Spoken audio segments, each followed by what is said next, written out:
Hello everyone. So today we will see important question series part 4 for class 10 CBSE board. The first question: if the system of equation 3x plus y is equals to 1 and the other equation 2k minus 1 into x plus k minus 1 into y is equals to 2k plus 1 is inconsistent, then find the value of k.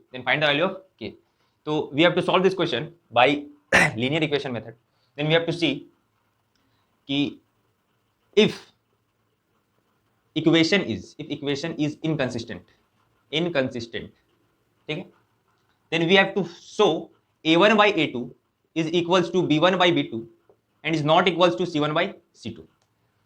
ये condition है कि अगर system कैसा है, inconsistent है, तो a1 by a2 equal होगा b1 by b2 से, बट नॉट इक्वल होगा c1 by c2 से.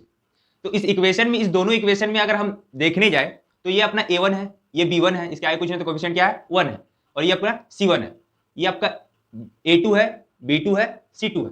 तो हम इस इक्वेशन में अगर पुट करेंगे, तो पुट करके अगर a1 by a2 is equal to b1 by b2 की जगह में अगर इक्वेट करेंगे तो हमको एक k का वैल्यू मिलेगा. तो यहां से हम सबसे पहले पुट करते हैं. तो a1 में अगर हम 3 डालते हैं तो a2 में हमको डालना होगा 2k minus 1, ठीक है.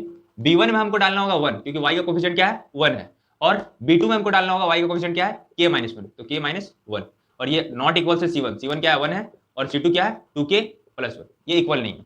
तो इस दोनों कंडीशन को अगर हम उठाते हैं तो इस दोनों कंडीशन से हमको मिलेगा 2k minus 1 is equal to 1 by k minus 1. अगर इसको इक्वेट करते हैं, क्रॉस मल्टीप्लाई करेंगे तो 3 into k minus 1 is equal to 2k minus 1. तो 3k minus 3 is equal to 2k minus 1. तो 3k minus 2k is equal to minus 1 plus 3. तो k is equal to 2. k is equal to 2. Second question is if sin a plus b is equals to 1 and cos a minus b is equals to root 3 by 2, and condition बोल रहा है कि 0 degree is less than a plus B and a plus B is less than equals to 90 degree. मतलब अगर a plus B को add करेंगे तो 90 के इक्वल भी हो सकता है, और a प्लस बी को ऐड करेंगे तो a प्लस बी छोटा भी हो सकता है 90 से. ये दोनों कंडीशन यहाँ पे बोला. उसके बाद बोलता है कि angle a is greater than angle b. मतलब जो भी एंगल हम a का फाइंड आउट करेंगे और जो भी एंगल हम b का फाइंड आउट करेंगे तो a का एंगल जो रहेगा वो बड़ा रहेगा एंगल b से. तो हमको फाइंड आउट करना है एंगल a और एंगल b. तो सबसे पहले हमको देखना होगा कि गिवन कंडीशन जो दिया उस कंडीशन में हम क्या निकाल सकते हैं उस कंडीशन से. तो यहां बोल रहा है sine A plus B is equal to 1. तो sine A plus B is equal to 1 बोल दिया, तो साइन के रिस्पेक्ट में 1 कितना डिग्री का वैल्यू है, ट्रिग्नोमेट्री रेशियो में 1 कितना डिग्री का वैल्यू. तो हम बोल सकते हैं कि sine A plus B is equal to sine 90, क्योंकि 1 किसका वैल्यू होता है, since sine 90 is equal to 1, sine 90 का वैल्यू कितना होता है 1 होता है. तो हम यहां से बोल सकते हैं कि साइन साइन एलिमिनेट करेंगे अगर बोथ साइड से, तो a plus B is equal to 90 degree बच जाएगा. a plus B is equal to 90 both side eliminating sine. तो इसको इक्वेशन 1 कंसीडर कर लेते हैं. अब दूसरा कंडीशन हमको दिया हुआ cos a minus B is equal to root 3 by 2, ठीक है. तो cos में रूट 3 बाई 2 कितना डिग्री का वैल्यू होता है हमको ये ढूंढना है. तो cos में रूट 3 बाई 2 का वैल्यू होता है cos 30 डिग्री का. तो इसके जगह हम cos 30 पुट करते हैं. अब दोनों साइड से अगर cos को एलिमिनेट करते हैं तो cos अगर हम काट देते हैं दोनों साइड से तो क्या बचेगा, a minus B is equal to 30 degree, ये बचेगा. अब a minus B is equal to 30 degree को इक्वेशन 2 मान लेते हैं. अब दोनों इक्वेशन को ऐड कर देते हैं, adding equation 1 and 2 we get. दोनों इक्वेशन को ऐड करेंगे तो हमको क्या मिलेगा.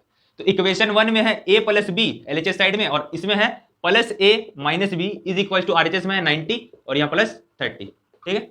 अब ये a और a 2a बन गया, लेकिन प्लस a माइनस बी कर दिए. यहाँ से 90 और 30 को ऐड करेंगे तो कितना हो जाएगा 120. तो a is equal to 120 by 2, मतलब a is equal to 60 degree. a का वैल्यू कितना निकल गया 60 डिग्री. अब a का वैल्यू 60 डिग्री तो मेरे पास आ गया. अब इसमें से इक्वेशन 1 या 2 में से किसी में भी अगर हम a का वैल्यू को पुट करते हैं तो मेरे को एंगल b का वैल्यू मिल जाएगा. तो putting the value of a in equation 1, हम पुट कर देते हैं a का वैल्यू इन इक्वेशन 1 में. तो क्या था, a plus B is equal to 90 degree था इक्वेशन 1, ठीक है. तो a का वैल्यू कितना निकाले हम लोग 60 डिग्री. तो 60 plus B is equal to 90 degree बोल सकते. तो b is equal to 90 minus 60 बोल सकते. तो b is equal to 30 degree. तो b कितना आई है 30 डिग्री. तो फाइंड आउट a और b बोला था, तो a भी निकल गया, b भी निकल गया. Question number 3, in the given figure AD by AE is equal to AC by BD. Ratio हमको दे दिया AD by AE is equal to AC by BD and angle 1 is equal to angle 2. So that triangle BAE is similar with triangle CAD. हमको show करना है कि ये जो triangle BAE है, BAE ये छोटा वाला ट्रायंगल ये इक्वल है CAD, ये बड़ा वाला ट्रायंगल के इक्वल है. तो शो करने के लिए सबसे पहले हमको तो फिगर यहाँ दिख रहा, तो हम क्या करेंगे कि हमको जो गिवन दिया हुआ कि ये रेशियो बाई ये रेशियो और एंगल 1 और एंगल 2 इक्वल है, तो हम इसको इस क्वेश्चन को 3-4 मेथड से बना सकते हैं। तो हम सबसे अलग मेथड से बता रहे कि सपोज अगर हम डायरेक्टली उसी ट्रायंगल को उठाते जिसको मेरे को शो करना है, अगर हम यहाँ पे लिखते गिवन, तो गिवन में हमको दिया हुआ AD by AE is equal to AC by BD, ये दिया हुआ गिवन में, और एक दिया हुआ कि एंगल 1 जो है वो एंगल 2 के बराबर है। तो अगर हम इस कंडीशन में ABD को उठाए तो एंगल 1 बराबर है एंगल 2 के बराबर है, तो मतलब फिर ये वाला साइड और ये वाला साइड भी तो बराबर होगा, और जब ये कंडीशन होगा और ये दोनों साइड बराबर होगा तो ये आइसोसेलेस ट्रायंगल बनेगा। अब जब ये ट्रायंगल हम ले लेंगे और बड़ा वाला ट्रायंगल लेंगे तो इस मेथड से भी बनेगा, लेकिन हम वही ट्रायंगल उठाएंगे। तो हमको प्रूफ क्या करना है, टू प्रूफ में हमको ये करना है कि triangle BAE is similar with triangle CAD, इससे हमको सिमिलर करना है। तो हम यहाँ पे प्रूफ लिखेंगे, प्रूफ डायरेक्टली बोलेंगे in triangle BAE and triangle CAD, दोनों ट्रायंगल उठाए, हम बोल सकते हैं कि angle A is equal to angle A, दोनों ट्रायंगल में कॉमन है, दोनों ट्रायंगल में एंगल A कॉमन है, BAE में और CAD दोनों ट्रायंगल में ये वाला एंगल कॉमन है। अब दूसरा हम क्या बोल सकते हैं कि जो गिवन मेरे को दिया हुआ AD by AE is equal to AC by BD, ये चीज बोल देंगे, और कंडीशन में क्या लिखेंगे कि ये गिवन हमको दिया हुआ। तो दो साइड का रेशियो और एक एंगल बीच का, ये साइड और ये एंगल, साइड एंगल साइड के क्राइटेरिया से हो जा रहा है, तो हम बोल सकते हैं therefore triangle BAE is similar with triangle CAD by side angle side criteria, similarity criteria. ठीक है, अब कंडीशन हमको ये भी बोला है कि जब ये कंडीशन आप प्रूफ कर दिए, आगे तो कुछ शो करने बोला नहीं, बट एक चीज यहां पे मिल रहा है हमको कि जब हम ये चीज शो कर दिए तो इसके सामने वाला जो थर्ड साइड है, तो थर्ड साइड भी उसके इक्वल हो जाएगा, और जब थर्ड साइड इक्वल होगा तो हम यहां से बोल सकते हैं सो AB इज इक्वल टू, अगर छोटा वाला ट्रायंगल में देखेंगे BAE में देखेंगे तो AB बचा हुआ था, और बड़ा वाला अगर ट्रायंगल में देखेंगे तो मेरा क्या बचा हुआ था, BD, क्योंकि अगर CAD में देखे तो हमको बस ये BD ही बचा था जो एक्सटर्नल के तौर पे यूज हो रहा था, तो हम कंडीशन से बोल सकते हैं कि AB is equal to BD।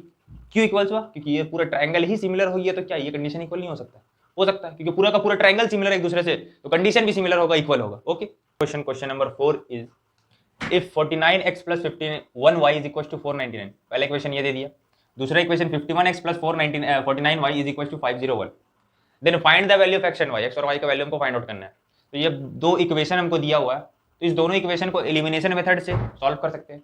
तो अगर हम बोलते हैं कि 49x plus 51y is equal to 499, और दूसरा equation 51x plus 49y is equal to 501, ये दो इक्वेशन है, इस दोनों इक्वेशन को इक्वेशन 1 और 2 मान लेते हैं। क्या मान लेते हैं, इक्वेशन 1 एंड इक्वेशन 2। अब हम बोलेंगे कि एडिंग इक्वेशन 1 एंड 2, दोनों इक्वेशन को जोड़ेंगे, तो अगर इस दोनों को जोड़ेंगे LHS वाला को तो 100x हो जाएगा, यहाँ पे 100y हो जाएगा, इज इक्वल टू यहाँ पे कितना हो जाएगा 1000। अगर 100 कॉमन लेते हैं, अगर 100 कॉमन लेते तो x plus Y is equal to 10 बचेगा, क्या बचेगा, x plus Y is equal to 10। Okay, तो इसको इक्वेशन 3 कंसीडर करते हैं।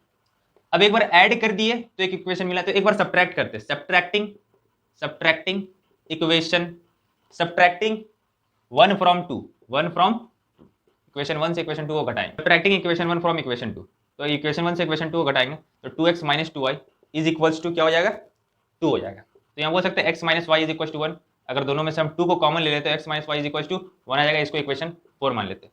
अब इक्वेशन 3 और 4 को अगर हम ऐड करेंगे यहाँ पे, नाउ ऐड इक्वेशन 3 एंड 4, 3 और 4 को ऐड करेंगे, तो 3 और 4 को ऐड करेंगे तो हमको क्या मिलेगा, x plus y plus x minus Y is equal to क्या आ जाएगा, इधर 10 है और प्लस 1, तो x 2x हो गया, plus y minus y cut जाएगा, तो यहाँ पे कितना हो जाएगा 11, तो x is equal to 11/2, x is equal to 11/2 हो गया।